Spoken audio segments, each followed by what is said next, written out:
ഒരു group of collections of വേർഡ്സിനെയാണ് and forms a part of sentence.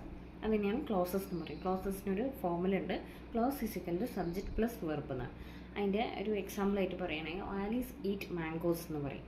Alice എന്ന് പറയുമ്പോൾ എന്താ, സബ്ജക്റ്റാണ്. ഈറ്റ് എന്ന് പറയുമ്പോൾ എന്താ, വെർബാണ്. ആലീസ് ഈറ്റ് മാംഗോസ് ഒരു പാർട്ട് ഓഫ് സെൻറ്റൻസ് ആയില്ലേ, അതിനാ പറയുന്ന ക്ലോസ് എന്ന് പറയുന്നത്. Clauses is a part group of words that contains subject and the verb that forms a part of sentences. Okay, ഇതാണ് ക്ലോസസ് എന്ന് പറയുന്നത്. ക്ലോസസ് എന്താണ്? Clauses is a group of words that contains subject and the verb that forms a part of sentence. Okay, Alice eat mangoes example. പിന്നെ types of clauses എന്ന് പറയുന്നത് independent clauses, dependent ക്ലോസസും ഉണ്ട്. പിന്നെ വരുന്നത് noun clause, adjective clause, adverb clause. Types of clauses എന്ന് പറയുന്നത് independent clauses, dependent ക്ലോസസും ഉണ്ട്. പിന്നെ വരുന്നത് noun clause, adjective clause, adverb clause, verb clause, adverb clause ഒക്കെ വരുന്നുണ്ട്. അപ്പോൾ ഇൻഡിപെൻഡൻറ്റ് ക്ലോസസ് ആ പേരിൽ തന്നെ ഉണ്ട്. എന്താണ് ഇൻഡിപെൻഡൻറ്റ് ക്ലോസസ്? അവർക്ക് സ്റ്റാൻഡ് അലോൺ, അവർക്ക് ഒറ്റയ്ക്ക് നിൽക്കാൻ പറ്റും അല്ലേ, ഇൻഡിപെൻഡൻ്റ് ആണ്. പക്ഷേ ഡിപ്പെൻഡൻ്റ് എന്താ, ആ പേരിൽ തന്നെ ഉണ്ടല്ലോ, കാരണം അവർക്ക് ഒറ്റയ്ക്ക് നിൽക്കാൻ പറ്റില്ല. ഓക്കെ, ക്യാനോട്ട് സ്റ്റാൻഡ് അലോൺ എന്ന് പറയുന്നത് സെൻറ്റൻസസിന് ഒരു ഒറ്റയ്ക്ക് നിൽക്കാനുള്ള ആ ഒരു ശേഷി ഇല്ല. അതാണ് ഡിപ്പെൻഡൻറ്റ് എന്ന് പറയുന്നത്. മറ്റേന് ശേഷിയുണ്ട്, അങ്ങനെ ഒറ്റയ്ക്ക് നിൽക്കാൻ പറ്റും. ഇപ്പോൾ എക്സാമ്പിൾ ഇൻഡിപെൻഡൻറ്റ് ക്ലോസിൻ്റെ എക്സാമ്പിൾ പറയുകയാണെങ്കിൽ ഡോഗ് ബാർക്ക്ഡ്, ഇൻഡിപെൻഡൻ്റ് ആയിട്ട് നിൽക്കുന്നില്ലേ, അങ്ങനെ ഒറ്റയ്ക്ക് ഇങ്ങനെ പിടിച്ച് നിൽക്കുന്നില്ലേ, അതിനാണ് ഇൻഡിപെൻഡൻറ്റ് ക്ലോസസ് എന്ന് പറയുന്നത്. ക്യാറ്റ് സാറ്റ് ഓൺ ദ മാറ്റ്, പൂച്ച മാറ്റിൽ കിടക്കുന്നു എന്നൊരു ഇതിലാണ് ആഡ്ജക്റ്റീവ് ക്ലോസ് വരുന്നത്. The book that I borrowed was interesting, അവിടെ ദ ബുക്ക് എന്ന് പറയുമ്പോൾ നോണാണ്, ഐ എന്ന് പറയുമ്പോൾ പ്രൊനൗണും വന്നു അല്ലേ. The book that I borrowed was interesting. പിന്നെ ആഡ്വർബ് ക്ലോസ്, അവിടെ എന്താ മോഡിഫൈ ചെയ്യുന്നത്, വെർബിനെയും ആഡ്ജക്റ്റീവിനെയും അല്ലെങ്കിൽ അനദർ ആഡ്വർബിനെയും കൂടി അത് മോഡിഫൈ ചെയ്തിട്ടാണല്ലോ സെൻറ്റൻസ് ഫോം ചെയ്യുന്നതിനെയാണ് ആഡ്വർബ് ക്ലോസ് എന്ന് പറയുന്നത്. I went to the store after I finished the work. Went എന്ന് പറയുമ്പോൾ എന്താ, വെർബായി.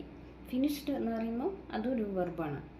ഫിനിഷ്ഡ് വർക്ക്, ഫിനിഷ്ഡ് എന്ന് പറയുമ്പോൾ അനദർ ആഡ്വർബായിട്ട് അവിടെ ഫോം ചെയ്തു അല്ലേ.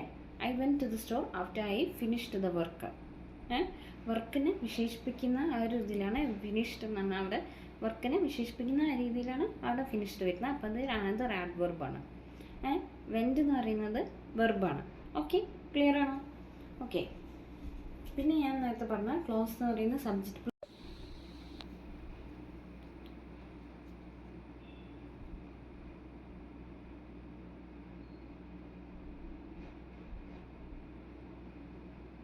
അപ്പോൾ ഇന്നത്തെ ക്ലാസ്സിൽ ക്ലോസസ് എന്താണെന്നാണ് എടുക്കാൻ പോകുന്നത്. ക്ലോസസ് എന്ന് പറഞ്ഞാൽ എന്താ, ഗ്രൂപ്പ് ഓഫ് വേർഡ്സ് ആണ് ദാറ്റ് കണ്ടെയ്ൻ സബ്ജക്റ്റും വെർബും കൂടി ഇൻക്ലൂഡ് ചെയ്ത ഒരു ഗ്രൂപ്പ് ഓഫ് കളക്ഷൻസ് ഓഫ് വേർഡ്സിനെയാണ് and forms a part of sentence. അതിനെയാണ് ക്ലോസസ് എന്ന് പറയും. ക്ലോസസിനൊരു ഫോമുല ഉണ്ട്. Clause is equal to subject plus verb എന്ന്. അതിൻ്റെ ഒരു എക്സാമ്പിളായിട്ട് പറയുകയാണെങ്കിൽ ആലീസ് ഈറ്റ് മാംഗോസ് എന്ന് പറയും. ആലീസ് എന്ന് പറയുമ്പോൾ എന്താ, സബ്ജക്റ്റാണ്. ഈറ്റ് എന്ന് പറയുമ്പോൾ എന്താ, വെർബാണ്. ആലീസ് ഈറ്റ് മാംഗോസ് ഒരു പാർട്ട് ഓഫ് സെൻറ്റൻസ് ആയില്ലേ, അതിനാ പറയുന്ന ക്ലോസ് എന്ന് പറയുന്നത്. Clauses is a part group of words that contains subject and the verb that forms a part of sentences. Okay, ഇതാണ് ക്ലോസസ് എന്ന് പറയുന്നത്. ക്ലോസസ് എന്താണ്? Clauses is a group of words that contains subject and the verb that forms a part of sentence. Okay, Alice eat mangoes example. പിന്നെ types of clauses എന്ന് പറയുന്നത് independent clauses, dependent ക്ലോസസും ഉണ്ട്. പിന്നെ വരുന്നത് noun clause, adjective clause, adverb clause, verb clause, adverb clause ഒക്കെ വരുന്നുണ്ട്. അപ്പോൾ ഇൻഡിപെൻഡൻറ്റ് ക്ലോസസ് ആ പേരിൽ തന്നെ ഉണ്ട്. എന്താണ് ഇൻഡിപെൻഡൻറ്റ് ക്ലോസസ്?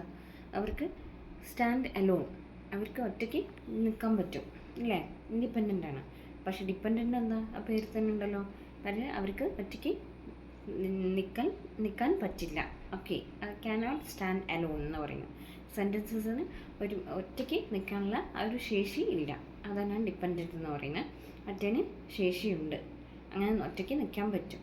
ഇപ്പോൾ എക്സാമ്പിൾ ഇൻഡിപെൻഡൻറ്റ് ക്ലോസിൻ്റെ എക്സാമ്പിൾ പറയുകയാണെങ്കിൽ ഡോഗ് ബാർക്ക്ഡ്, ഇൻഡിപെൻഡൻ്റ് ആയിട്ട് നിൽക്കുന്നില്ലേ, അങ്ങനെ ഒറ്റയ്ക്ക് ഇങ്ങനെ പിടിച്ച് നിൽക്കുന്നില്ലേ, അതിനാണ് ഇൻഡിപെൻഡൻറ്റ് ക്ലോസസ് എന്ന് പറയുന്നത്. കാറ്റ് സാറ്റ് ഓൺ ദ മാറ്റ്, പൂച്ച മാറ്റിൽ കിടക്കുന്നു എന്നാണ് പറയുന്നത്. പിന്നെ ഡിപ്പെൻഡൻറ്റ് ക്ലോസ് എന്ന് പറയുന്നത് ബിക്കോസിൻ്റെ സഹായം, അങ്ങനത്തെ സഹായങ്ങളൊക്കെ വേണ്ടിയിട്ട് ഡിപ്പെൻഡൻറ്റ് ക്ലോസിന്. ബിക്കോസ് ഇറ്റ് വാസ് റെയിനിങ്, ഞാൻ ഇങ്ങനെ ചെയ്തു അങ്ങനെ പറയില്ലേ, ഞാൻ എന്താ പറയുക കുട എടുത്തു എന്നോ അങ്ങനെ എന്തെങ്കിലുമൊക്കെ പറയാം. ഓക്കെ, അല്ലെങ്കിൽ എന്താ പറയുക, the house which was painted lavender looks very beautiful. രണ്ട് കഷ്ണം വരുന്നില്ലേ, അല്ലെങ്കിൽ അങ്ങനെയും പറയാം. The house which was painted lavender or any colour which that കോമട്ടിട്ട് ലുക്സ് ബ്യൂട്ടിഫുൾ എന്ന് വരും. ഓക്കെ, എന്താണ് the house looks very house which was painted lavender or any colour. Any colour എന്ന് ഞാൻ പറഞ്ഞല്ലോ, ഗ്രീനോ പിങ്കോ എന്താണെന്ന് നിങ്ങൾക്ക് ഇഷ്ടമുള്ള കളർ ആഡ് ചെയ്യും. വിച്ച് ആൻഡ് കോമട്ടിട്ട് ലുക്സ് ബ്യൂട്ടിഫുൾ എന്ന് എഴുതാം. ഓക്കെ, അതാണ് ഡിപ്പെൻഡൻറ്റ് ക്ലോസ് എന്ന് പറയുന്നത്. ഓക്കെ, രണ്ട് കഷ്ണം സെൻറ്റൻസുകൾ വരുന്നില്ലേ, അതാണ് ഡിപ്പെൻഡൻറ്റ് ക്ലോസ് എന്ന് പറയുന്നത്. പിന്നെ നൗൺ ക്ലോസ് വരുന്നുണ്ട്. നൗണിൽ എന്താണ് നൗൺ ക്ലോസ് വരിക? What you said was surprising എന്ന് വരും, അത് നൗൺ ക്ലോസ് ആണ്. പിന്നെ ആഡ്ജക്റ്റീവ് ക്ലോസ് എന്ന് പറയുമ്പോൾ മോഡിഫൈസ് നൗണിനും പ്രൊനൗണിനും മോഡിഫൈസ് ഒന്നും കൂടി എന്താ പറയുക പുതുക്കി പണിയുക, ആ ഒരു ഇതിലാണ് ആഡ്ജക്റ്റീവ് ക്ലോസ് വരുന്നത്. The book that I borrowed was interesting. അവിടെ ദ ബുക്ക് എന്ന് പറയുമ്പോൾ നൗണാണ്, ഐ എന്ന് പറയുമ്പോൾ പ്രൊനൗണും വന്നു അല്ലേ. The book that I borrowed was interesting. പിന്നെ ആഡ്വർബ് ക്ലോസ്, അവിടെ എന്താ മോഡിഫൈ ചെയ്യുന്നത്? വെർബിനെയും ആഡ്ജക്റ്റീവിനെയും, അല്ലെങ്കിൽ അനദർ ആഡ്വർബിനെയും കൂടി അത് മോഡിഫൈ ചെയ്തിട്ടാണല്ലോ സെൻറ്റൻസ് ഫോം ചെയ്യുന്നതിനെയാണ് ആഡ്വർബ് ക്ലോസ് എന്ന് പറയുന്നത്.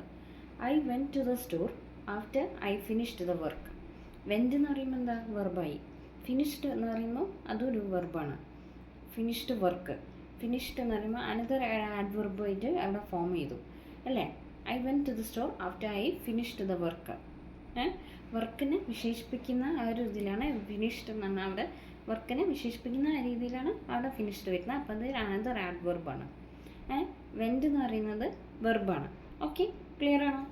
ഓക്കെ, പിന്നെ ഞാൻ നേരത്തെ പറഞ്ഞ ക്ലോസ് എന്ന് പറയുന്നത് സബ്ജക്റ്റ് പ്ലസ് വെർബ്. അതായത് ഞാൻ നേരത്തെ പറഞ്ഞല്ലോ, ആലീസ് ഈറ്റ് മാംഗോസ്. ആലീസ് എന്ന സബ്ജക്റ്റാണ്, ആളുടെ പേരല്ലേ. വെർബ് ഈറ്റ് ആണ്. ഓക്കെ, ഇത് രണ്ടും കൂടി ഫോം ചെയ്യുന്ന ഭാഗത്തിനെയാണ് ക്ലോസസ് എന്ന് പറയുന്നത്. ഓക്കെ, പിന്നെ ഫ്രേസ് എന്ന് പറഞ്ഞാൽ എന്താ?